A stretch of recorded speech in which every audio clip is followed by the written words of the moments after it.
Well, taking to the streets. We've seen it time and time again throughout the Middle East, also in Greece and Spain and London. But it's been a long time since we've seen it in this country. Tens of thousands of people gathering to protest against their government. That is, until this week, until Wisconsin. And the winds of revolution are starting to blow across the country, with momentum gaining in states like Tennessee and Indiana. Alex Jones is a radio host in Austin, Texas. And Alex, I'm wondering, from your standpoint, how big of a deal is this, what we're seeing happen? Well, it's huge. I mean, right here on your own broadcast, I predicted this many years ago. Most other researchers and folks that look at geopolitical developments, economists, had predicted all of this. The main driver is dollar devaluation. The dollar is the world reserve currency. And as the global economy is flooded with dollars, as the private Federal Reserve hyperinflates the dollar, it's going to drive up commodities. And so in places like Egypt and many other areas, you're going to have people who are making on average $2 a day or less, basically with empty bellies, who are going to start rioting and protesting. And austerity via globalism is also coming to Western Europe. It's coming to places like Ireland. It's coming to Greece, the United States, and now in multiple states across the United States. In Mexico in the last 2 days, we're seeing massive protest, riots. We're seeing people getting very angry. We've seen the governor of Wisconsin threaten preemptively to call out the National Guard.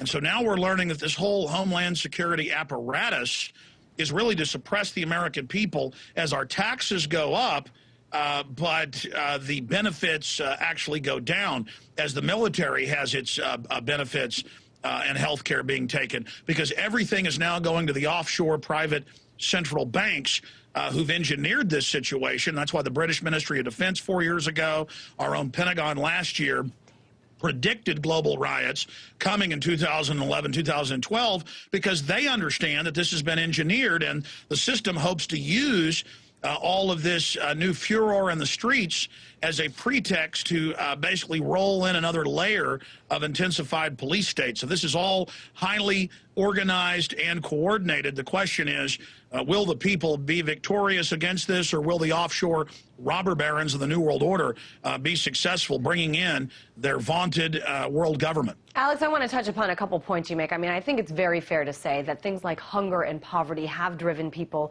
in Egypt, in Mexico, in other places to the streets. But this is not what we're seeing in Wisconsin. People are not coming out because they're starving. I mean, certainly people are worried about their future. They're worried about their wallets. Talk about some of these differences when you hear this comparison between Egypt and Cairo. And then later we'll talk about sort of the National Guard and everything, too.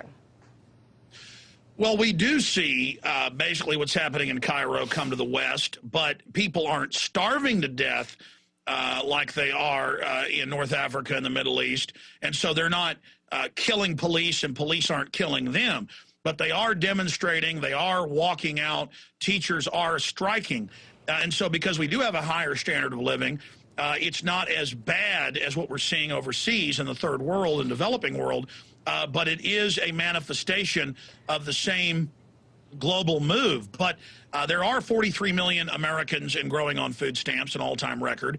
There are a lot of people that are going hungry. We've had record deaths last year and this year of people freezing to death because city governments and state governments turned off their power because they couldn't afford it. So it's not 1/100th of something like we see in Egypt, but it's still all basically caused by the same thing. And as this dollar devaluation accelerates in the next few years, you will see more and more people going hungry because even though they'll be getting their food stamps, those food stamps won't buy as much anymore. We're seeing tent cities for 4 years expanding here in the United States. So it all goes back to the same root. But yes, you're right. It's not as bad as it is in Egypt. Let's talk about now, I know you brought up the idea of the National Guard coming back to Wisconsin.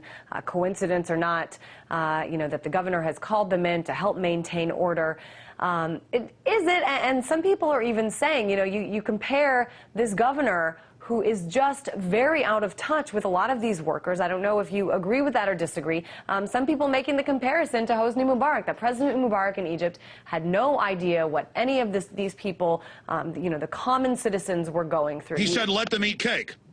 Let them eat cake. Do you think it's a fair thing to say, I mean, that the governor of a state in the United States of America is that out of touch with his people? Yes, I think it is a fair comparison, and here's the key to it. This is what the liberals and conservatives aren't saying. We're talking about $1 trillion owed to China, $1 trillion owed to the private Federal Reserve. That's the supposed outstanding debt. Overall, it's $14 trillion.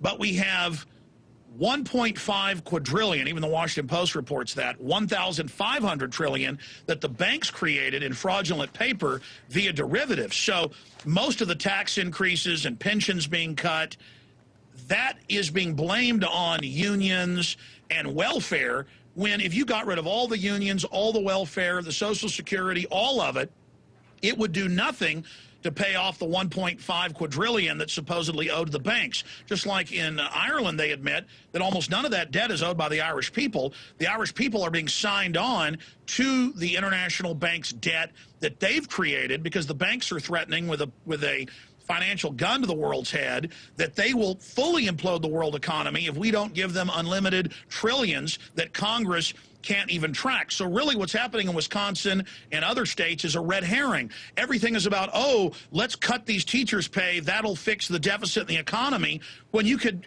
fire all the teachers and it would do nothing, nothing to deal with this. All right, Alex Jones, thanks so much for talking to us. Radio host joining us from Austin, Texas. Thank you.